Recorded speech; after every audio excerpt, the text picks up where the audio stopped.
Kinaumagahan pagkatapos ng kanilang weekly task, ipinatawag ni Kuya si Ivana sa confession room. Kagaya ng napag-usapan natin, ito na yung takdang araw kung saan ay tuluyan ka nang lalabas ng aking bahay.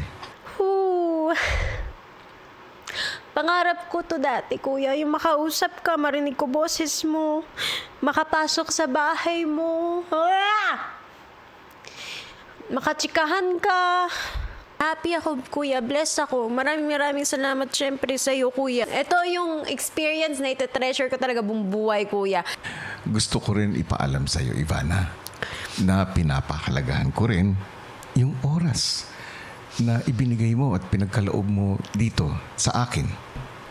Iminumungkahi ko na gawin mo na ang mga kaukulang paghahanda. Susulitin ko po ang natitirang oras namin. Makalipas ang ilang sandali paglabas ng confession room, tinipon ni Ivana ang lahat ng housemates sa dining area.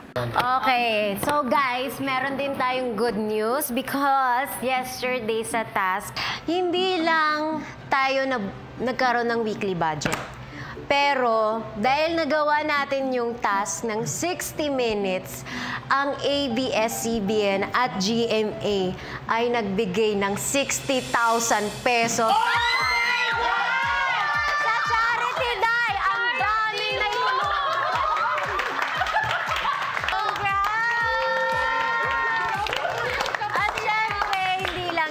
Meron din isa pa. Ano yan? Hindi talaga ako housemate. Ha? I knew it! Who's gonna say this? I told you this! Si ate, please. Ano pa? So, isa akong house guest. Ate! Ate!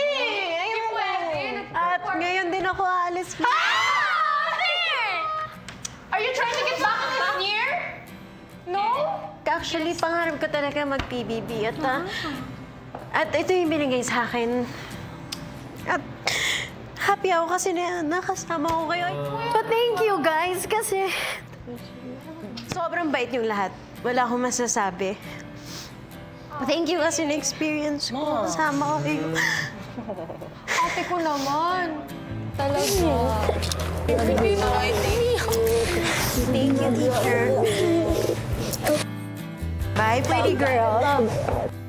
Because of her, Kuya, mas naging close kaming lahat.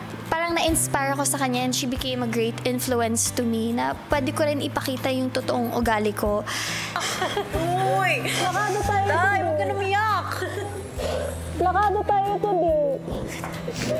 Ganyan na nga. Thank you. Bayan! Kumiyak.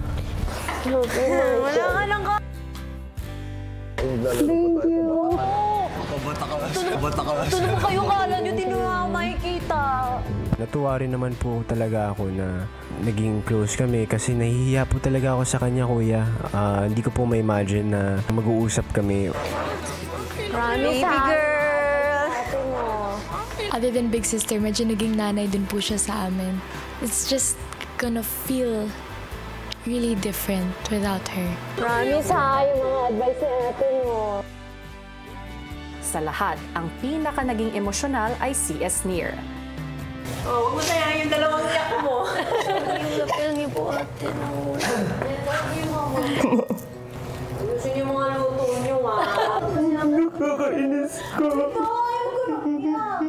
Ayan na yung... Tignan mo na yun, ma. Wala na, isa na lang. Ano na yun, pag pinapit. Ikaw mapanapan namin.